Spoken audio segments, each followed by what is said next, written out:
What if I told you that a team that gave up 3 first-round selections for a player that would be a non-contributor for their squad, that one of the two teams involved would be in possession of 3 successive championship game appearances and a Super Bowl berth?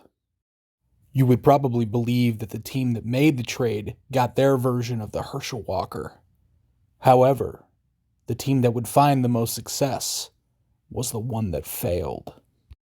This is the grade the trade for Trey Lance, one of the worst moves in NFL history.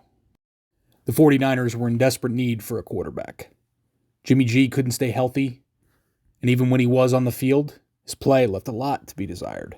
When the trade was initially announced, I was excited as a 49er fan, but that excitement quickly turned to dread. Everything was pointing at the 49ers taking McCorkle Jones. But on that fateful day, they took the player with the biggest boom or bust potential. Some said the kid had the talent to be Patrick Mahomes, but he was raw and needed maturing, getting the opportunity to sit a year while the team geared for a run in 2022. In the spot starts that he had during his rookie season, the occasional flash would be shown, but he was definitely raw, and it was clear that something was amiss. The timetable, however, changed. With the 49ers being surprise contenders in 21, losing a heartbreaker to the eventual Super Bowl champion Rams, the team was poised to make a run in 22.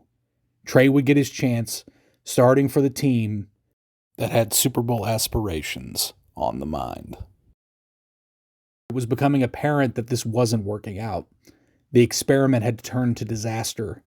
Another injury, and even when playing, the offense wasn't working.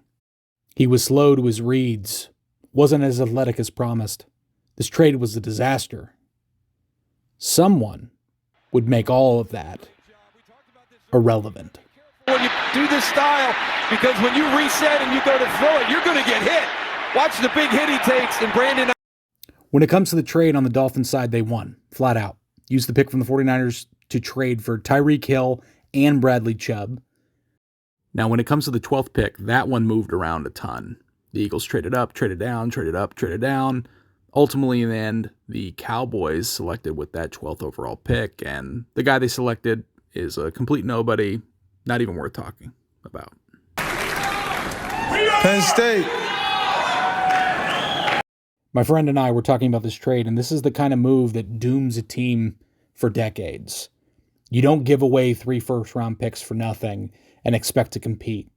And yet, the 49ers were able to compete on the biggest stage on the planet, taking the defending champions down and making it to only the second overtime in NFL history. Of course, losing in a heartbreaker, which I will never forget and will scar me for life. Mr. Irrelevant made all of that irrelevant.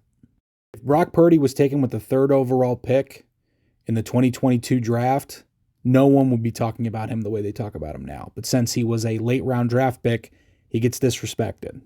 Everyone likes to say that he has a lot of talent around him and so he succeeds.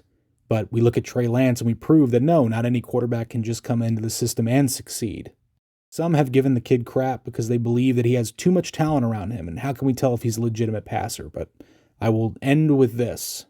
This team could have had more talent if they didn't make that move for Trey Lance.